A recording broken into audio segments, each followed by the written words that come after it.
Assalamualaikum and good day everyone.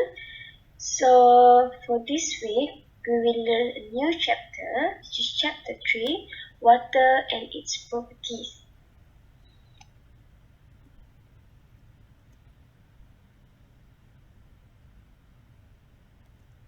This chapter includes 3 main subtopics, which are structure of water, properties of water, and aqueous solution.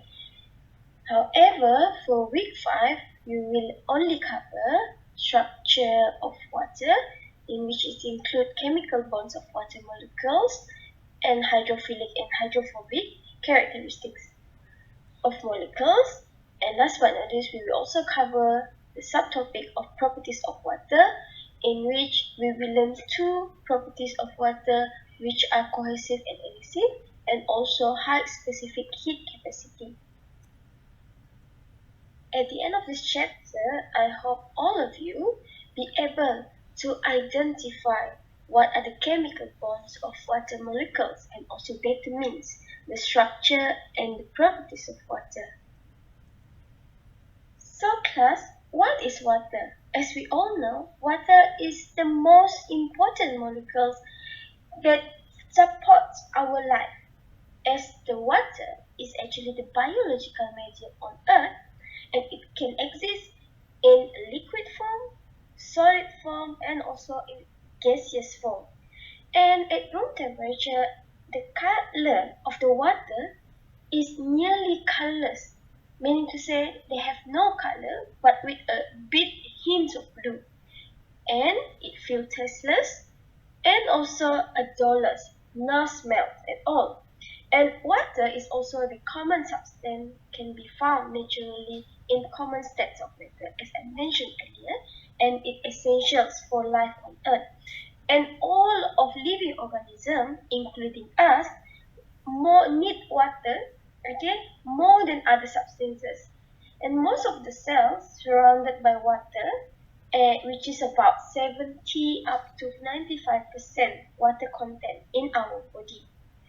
And the abundance of water is the main reason why the Earth is habitable compared to other planets such as Mars, Venus, Jupiter, and etc. Now let's move into the first subtopic in this chapter, which is we will look into the structure of water, and in 1.1 we will try to understand what are the chemical bonds that can be found in the water molecules. And as you can see here, from the figure B and also figure C, the water molecule is actually made up from 2 hydrogen atoms, this H1, and also 1 oxygen atom. Therefore, the molecular formula of water is H2O. 2 hydrogen atom, 1 oxygen atom. And this single oxygen atom contains 6 electrons in its outermost shell, meaning to say it's called as the valence shell. 1, 2, 3, 4, another one here, 5, and another one here, 6. And these another 2 electrons are come from hydrogen atom, in which in total the electrons, the 6 electrons at the outermost shell plus the 2 electrons in the innermost shells of the oxygen atom equivalent to 6 electron, to 8 electrons in oxygen atom. Meanwhile, for the hydrogen atom, it contains only 1 electron in its valence shells. Here, 1, and another hydrogen atom contain only 1 electron. Therefore, when these 2 hydrogen atoms are bound with the outermost shells of the oxygen, which contain only 6 electrons, so means we add another 1 here, another 1 here. Now the valence shells of the oxygen is filled and completed with 8 electrons in its outermost shell. Meanwhile, the hydrogen atom contains 2 electrons. Each hydrogen atom will contain 2 electron in their atomos shells. Therefore, class, the sharing of the electrons between the hydrogen atoms and also the oxygen atom makes the water molecule a polar molecule. So what does it mean actually? In water molecule, the oxygen's atom, as you can see here, is more electronegative compared to the hydrogen atom, which is less electronegative. Therefore, this oxygen atom is able to attract share electron more strongly compared with the hydrogen atom. Therefore, due to this characteristic, the water is partially positive at the sides of hydrogen atom, and also they have charge, partially negative charge, at the end of the oxygen atom's parts. This causes the strong polar covalent bond between the oxygen atoms and also its two hydrogen atoms. And the polar covalent bonds in water molecules also result in the hydrogen bonding here, in which the polarity allows water molecules to form hydrogen bonds with each other. Meanwhile, what we can say here is that the covalent bond are the bond that form within the water molecules. Meanwhile, the hydrogen bond is the bond that form between two water molecules. And water tends to form hydrogen bonds with other water molecules, as I mentioned earlier. So let's look further into the covalent bond that can be found within the water molecules. So covalent bond is one of the intramolecular forces. It means that it is one type of the forces that holds the atoms or ion together within a molecule, not a bond between one molecule with another molecule. It is an intramolecular forces. I repeat again, intramolecular forces is the forces or the bond that holds the atom or ions together within a molecule itself. And covalent bonds are one of the strongest chemical bonds than the hydrogen bonds. And the bond is formed between two atoms, as you can see here, between hydrogen and also oxygen, and it is formed by sharing the electron. As I mentioned earlier, the hydrogen atom share one of its electron with oxygen, and this oxygen also share one of its electron with the hydrogen atom. Meanwhile, this hydrogen atom share one its electrons with oxygen, and also oxygen share one of its electrons with the hydrogen atoms, so that both of their valence shells are filled and completed. And the covalent bonds, there are two types. First, we have non-polar and also polar covalent bond. So the difference between polar and non-polar covalent bond are the sharing of electrons. For non-polar covalent bond, they have equal sharing of electrons. And for polar covalent bond, they have unequal sharing of electrons. For an example, the one that you can see in a water molecule, in which hydrogens each of the hydrogen only share one electron with oxygen. Meanwhile, oxygen itself share two of its electrons to the hydrogen atoms, meaning to say the sharing of the electrons between the atoms are not equal. That's why water known as polar molecule. To more details, these are another differences between non-polar covalent bond and polar covalent bond that can be found in water. As I mentioned earlier, in non-polar covalent bond, the atoms share the electron equally. Meaning to say, if they have two atoms here, can be said that both of it share two electrons or one electrons equally. However, in polar covalent bond, such as in water, one of the atoms is more electronegative. In the water molecule case, the one that is more electronegative is oxygen atom, and therefore the atoms do not share the electron equally. And the covalent bond, for non-covalent, between the atoms, they have similar electronegativity. That's why the electrons are shared equally. However, in polar covalent bond, they have a different negative or electronegativity. Oxygens have more electronegative compared to the hydrogen bond in the case of water, and it causes the partial positive at the sites of hydrogens and partial negative at the sites of oxygen for each atoms or molecule.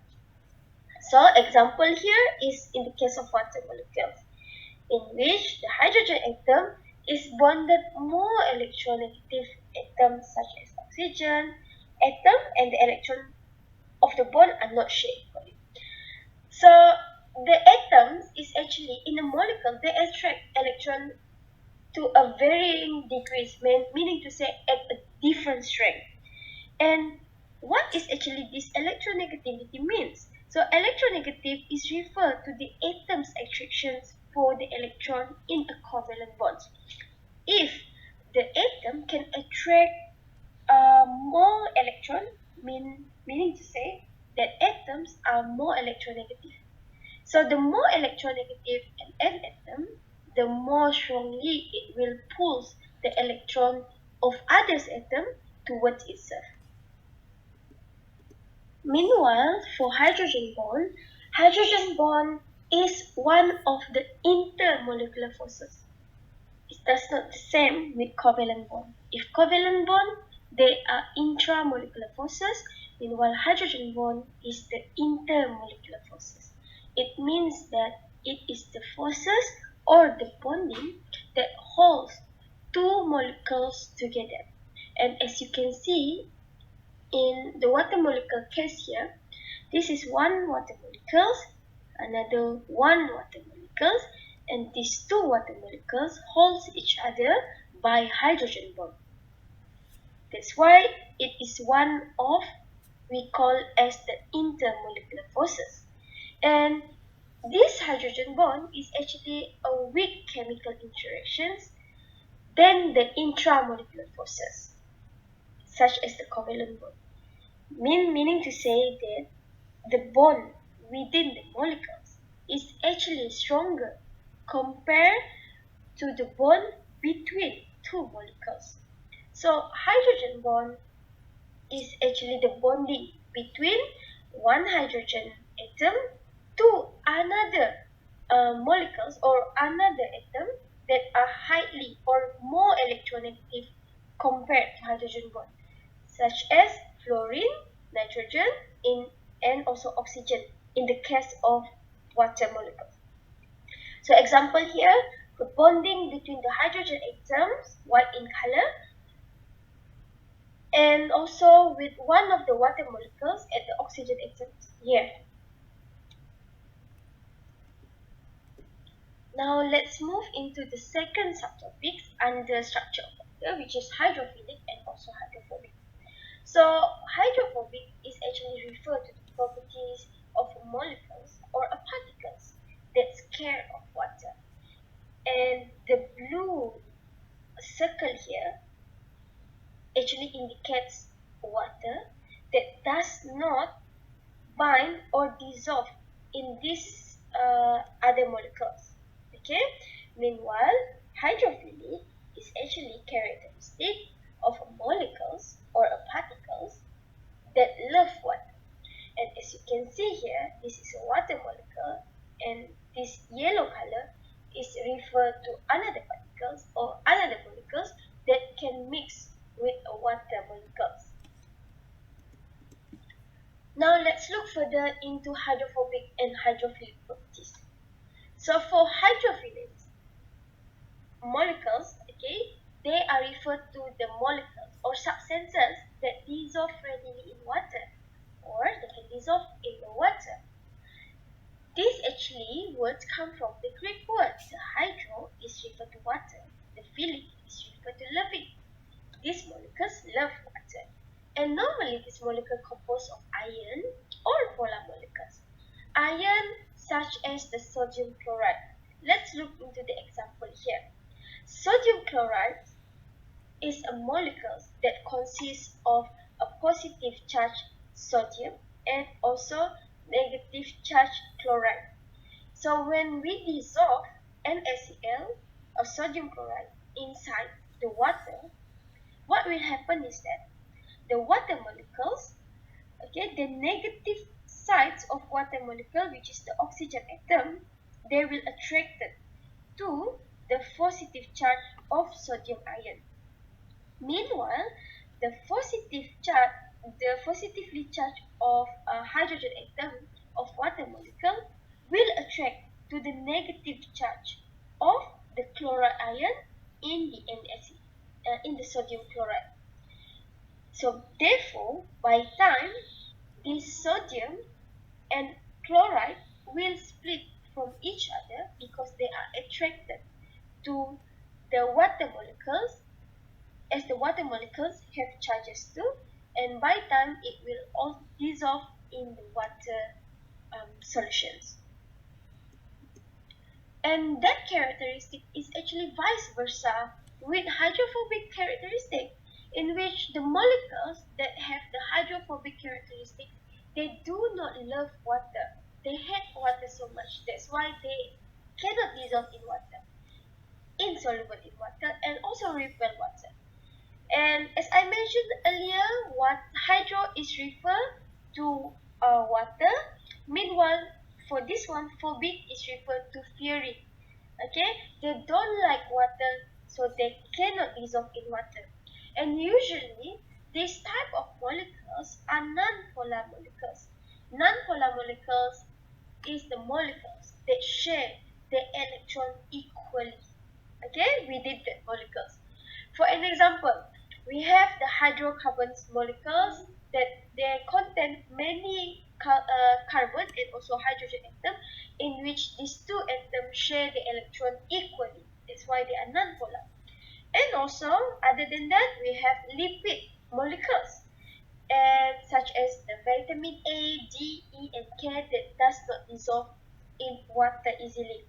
So water molecules are not attracted to this type of molecules such as hydrocarbons and also lipid soluble molecules, and they have actually only a little tendency to surround them and carry them into a solution. Now let's move into the properties of water. Actually, we have 5 properties of water: cohesive and adhesive, high specific heat capacity, high heat of vaporization, water expands as it freezes, and versatile solvent. However, this week we only cover the cohesive and adhesive and also high specific heat capacity of the water molecules. As I mentioned earlier, the water properties actually have 5 of it, in which the first is a cohesive and adhesive behavior. The second one is ability to moderate temperature, which can be divided into 2 characteristics: high specific heat capacity of water and also high heat of vaporization. And the fourth one, we have water expand as it freezes. And also, last but not least, the versatility of water molecules as solvent. Now, let's look into the first characteristic or properties of water molecules, which is cohesive and also adhesive. So, cohesive is come from the verb cohesion. It's referred to the properties in which same molecules stick together. Okay, like this one. Water molecules are same type with water molecules. They are from the same type of molecule. That's why they can stick together like this. Okay, they can hold in hand, as you can see in the picture here. So this cohesion of water molecules is actually due to the hydrogen bonding. Okay, hydrogen bonding is we discussed earlier is referred to the intermolecular forces or the forces that form within and between two molecules. Okay, as we can see here, the same types of molecules. Meanwhile, for adhesion is a property in which two different molecules stick together. As you can see here, this one is not water molecule. So we can consider this one as a string. String doesn't have the same type of water molecule. So the bonding or the connection between water molecules with this string is known as the adhesion. Okay, example as such as the water molecules with the plant cell wall. Okay, and what are actually the importance of water to have this type of properties? First is for the capillary actions. So in capillary action is referred to the process of the plant to pull up the plants, okay, to pull up the water from the soil to the upper parts of the plant. Okay, for an example, first the water molecules are attached to each other by the cohesion. And in order for the water molecules to go up, okay, of the plant from the soil, so they need to hold the cell wall of the plant molecules, okay, of the plants. So the binding of the water molecules to the cell wall of the plant, that one we call as the adhesion. That's why, okay, we cannot, what we call that one, we cannot only rely on the root pressure to transfer the water from soil into the plants. Okay, we also need what we call as the capillary actions that involve cohesions and also adhesions properties of water. And the second one, the important is for the transpiration. Okay, the transpiration is the loss of water from plant through the evaporation. Okay, meaning to say that we need uh, to absorb the water from the soil and then goes into the xylem of the plant, and then at the end of it they will lose the excess water from the plant through the evaporation process. The figure here shows more detail on cohesive or cohesion and also adhesion behavior of water. So the water stick together, water molecules stick with water molecules, as you can see here via hydrogen bond because they are the same molecules, okay, same type of molecules.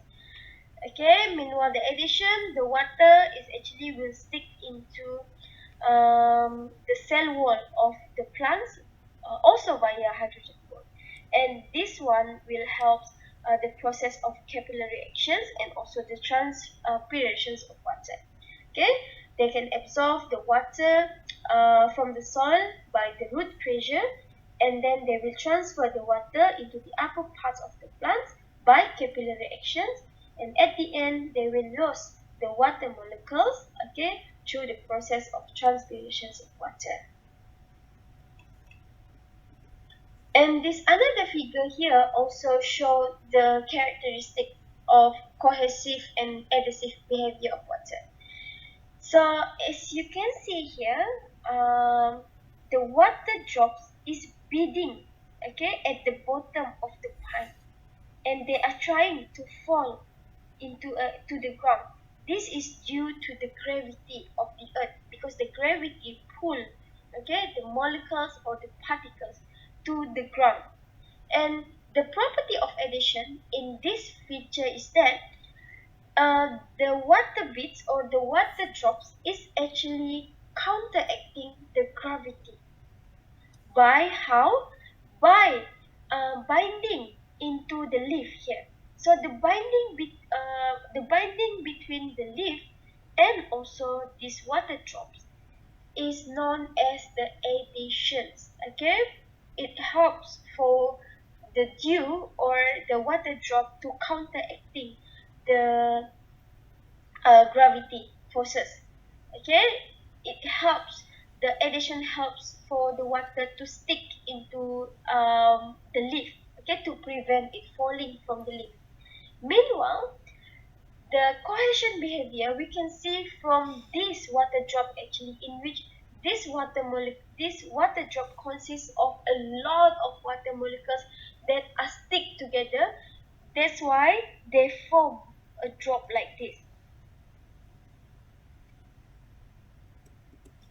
Other than that, cohesive and adhesive behavior is not only important for the capillary reaction and transpiration, but it also forms what we call as a surface tension. So what is surface tension? Surface tension is an effect within the surface layer of a liquid such as the water that causes the layer to behave as the elastic shape. Okay, as you can see in the figure here. So due to the cohesions of the water molecule, in which the water molecules in this pond they are attached or stick together, and therefore for the what we call that one, for the particles or the molecules or the insect that have do not have high weight, such as the water strider. Okay, the water strider able to walk on water because the forces, not the the weight from the water strider, okay, cannot pass through the surface of the water due to the cohesion behavior of the water, and it will allow small object can float on the surface of water, and also the cohesions and also the adhesive behavior of the water also cause the water to form a droplet, as you can see here. So what of the importance of having these surface tensions?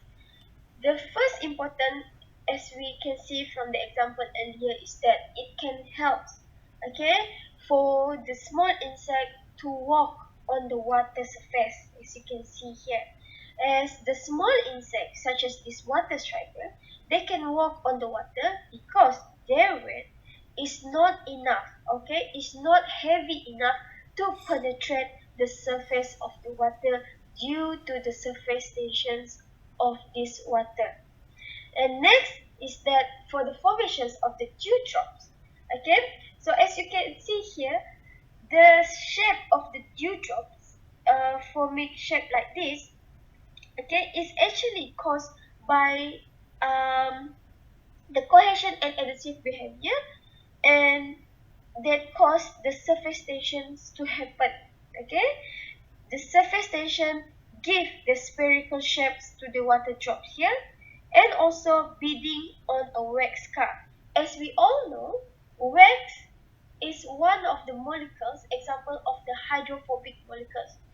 They cannot dissolve in water molecules. That's why when you wax your car, okay, the water, when there is raining happen, okay, the rainwater do not easily attach to the surface of your wax car because wax does not like water. They are hydrophobic. Okay, the hydrophobic molecules that cannot dissolve with water. So the raindrops they fall into your wax car, and you can see the droplets of the rain, they can slide smoothly from your car to the ground. Therefore, it will help to keep your car clean and neat. Seems like the car is being untouched due to these characteristics of water. And water tend to undergo adhesion weakly to the wax. However, they have a very strong um, binding, okay, between themselves due to the cohesion behavior. That's why they can fall into the ground from the wax cup in a very nice droplet due to the cohesions. Now let's look into other characteristics of water apart from cohesion and adhesions. We also have the water also have the ability to moderate temperature. One of it is due to the high specific heat capacity of water. So what is specific heat? Specific heat is defined as the amount of heat that must be absorbed or lost by 1 gram of substance to change the temperature by 1 degree Celsius. Okay, for the example, for the water properties example, is referred to that how much heat from an object that must be absorbed by the water, or how much heat that need to be lost, okay, by the substances to change the temperature, okay, to change the temperature of the water by 1 degree Celsius. Okay, if the water absorb heat, okay, from the substances, they can increase the temperature. However, if the water lost its amount of heat to the substance, so the water molecules will decrease its temperature. So what we want to know is that how much or the amount of heat that must be absorbed or lost by the water, so that the water can increase or decrease its temperature by 1 degree Celsius. So due to this characteristic of water, which is high specific heat capacity of the water, that's why water can heat up more slowly than the other compounds, and they can hold its temperature longer when heat is not longer applied. Okay? This characteristic is very good because this characteristic enable the organism, okay, in the ocean, for example, or in a pond, to have a high water content, okay, to maintain its relatively constant internal temperature. Okay, let's look into the example with to the end. So high heat capacity of water helps to stabilize the ocean temperature because water molecules, they need to absorb a very high amount from the surrounding. So in order for them to increase its temperature, okay, so in a simpler sentence, or in a simpler word, it's shown that water molecules is not easily increase their temperature. That's why when if during afternoons, okay, afternoon times or evening, when the weather outside is very sunny or very hot, if you put your leg inside the pond, lakes, or any water body, okay, you can feel the coldness of the water content, or the water body of the lake, pond, or the oceans, or the river itself, because the water can retain do not need a lot amount of heat from its surrounding just to increase 1 degree Celsius of its temperature. So this give advantages to the organisms or to the marine life that live inside the water,